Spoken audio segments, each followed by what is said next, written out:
Welcome to No Man's Sky. It's currently September 7th as I record this, and we are expecting Expeditions 3 to be out tomorrow, September 8th, with Twitch drops to follow on Thursday the 9th.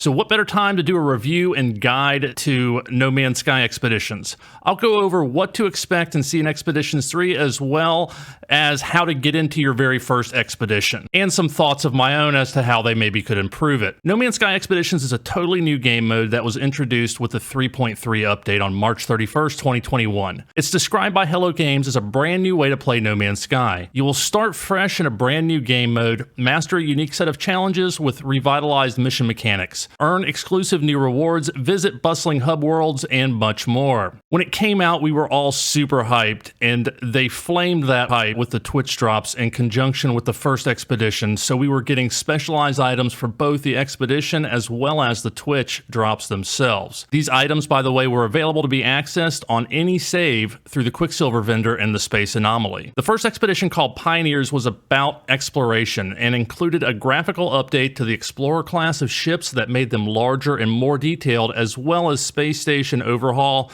to make it just shinier and better looking. Everyone started on the exact same planet and traveled the same path, so you're definitely running into many other players and player bases along the journey, and this is something totally new for us, as most of the time you're spent out there is alone, unless you're in the Anomaly.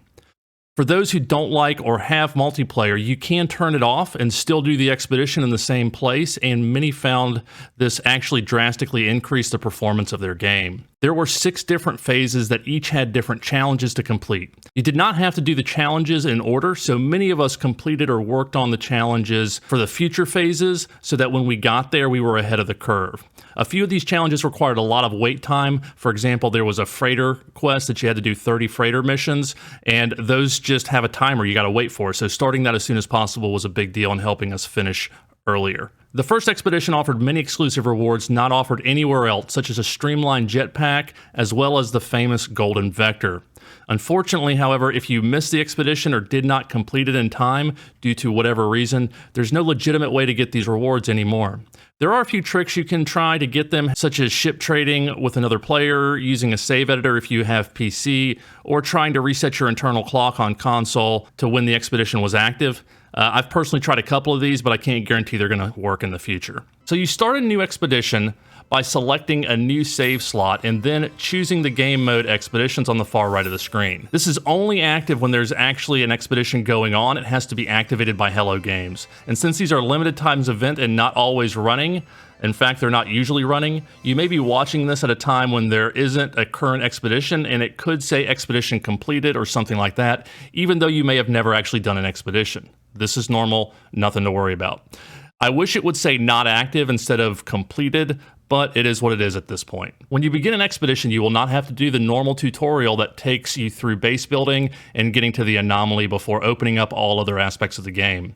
This is great for seasoned players who want to jump right in, but for new players, you're definitely going to miss out by not doing the initial story tutorial. This only takes a few hours, so I'd recommend any new player to start a new save in normal mode first and get to the Anomaly by following the mission quest tutorials. This will give you some background and some basics before jumping into expeditions, and probably cause a little bit less confusion along the way. The expeditions cannot be played on an existing save, however, and at this point it is only in normal mode, so survival and permadeath are totally going to be separate from this, which makes them pretty easy in my opinion. Once the expedition is complete, meaning that time has run out, the save will convert to a normal mode save the next time you open it up. This first expedition was supposed to last 6 weeks, but it seemed like they ended it a week or so early. But they never actually put an end date on it. I'm not 100%, but we noticed it changed the time remaining from like 4 weeks to 2 weeks. I didn't see a 3-week in there. So in the last few days, it did say what day it was going to end, but it was just you have 3 days left, 2 days left. You get the point. While like any update, this one had its share of bugs,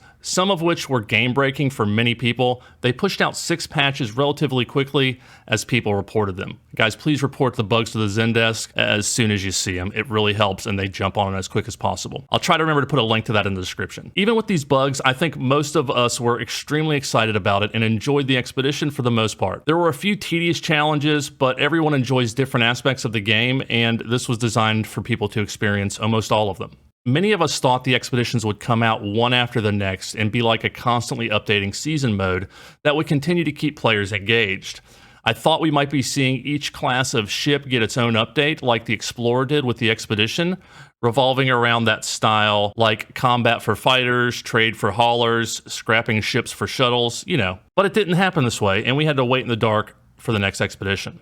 Expedition 2, entitled Beachhead, was launched on May 17th, 2020, about 5 to 6 weeks after the first one ended. We were in the dark for those 5 to 6 weeks. Like all updates, we had a few days warning when Sean Murray, the creator of No Man's Sky, tweeted a random emoji. Seriously, if you don't know, there's no community manager for Hello Games that gives you updates on what is to come and target dates or anything, the way a lot of studios have. We just follow Sean Murray at No Man's Sky and wait for the tweet of a single seemingly random emoji, and then we all freak out.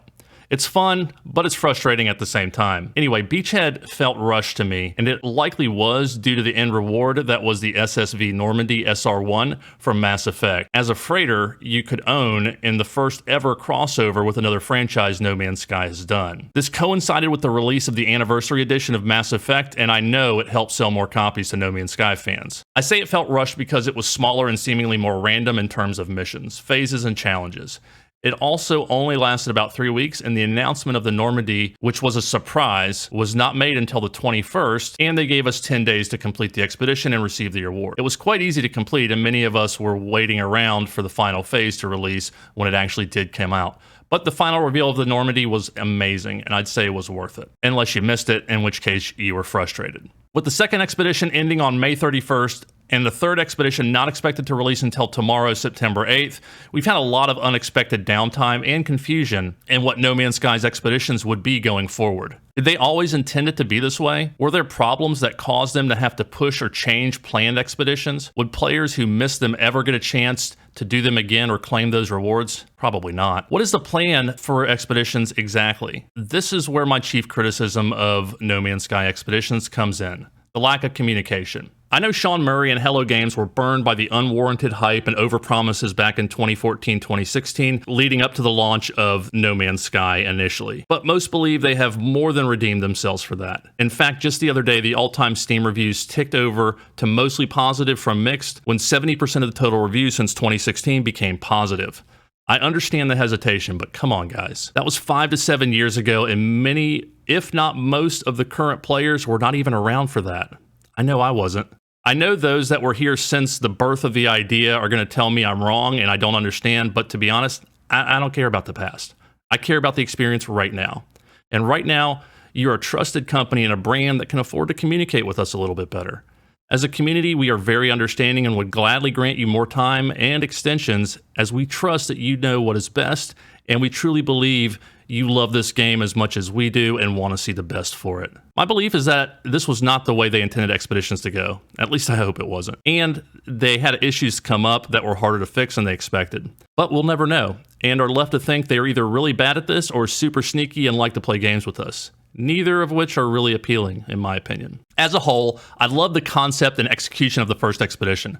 The second one was kind of meh for me, with the exception being the reveal of the Normandy itself. But not being able to land on it and walk around on it disappointed many Mass Effect fans, and me too. My wish for expeditions is that it be like chapters in a great story, building on each other, back to back, so that we can stay engaged throughout. As it stands now, the first two have little to nothing in common and were separated by 6 weeks, where we all kind of forgot about it and had to get re-engaged, only to be a little disappointed by the scale compared to the first one. That is unless you are a huge Mass Effect fan. Then waiting 14 weeks, 14 through all summer, June, July, August, and into September for the next, which doesn't seem to be related to the others or to Frontiers as far as I can tell. I may be totally wrong about that. Please let me know in the comments if I am. I'm sure you will. All of this expectation, excitement, frustration, and confusion could be channeled, however, with some very simple communication from Hello Games about their intent and where they see the future of Expeditions mode.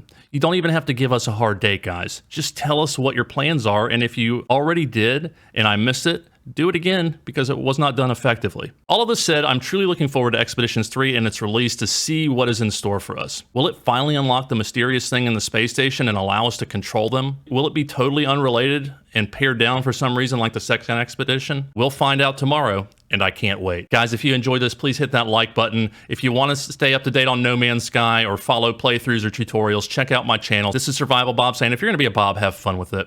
And if you're going to play No Man's Sky, definitely check out Expeditions mode. It's worth it.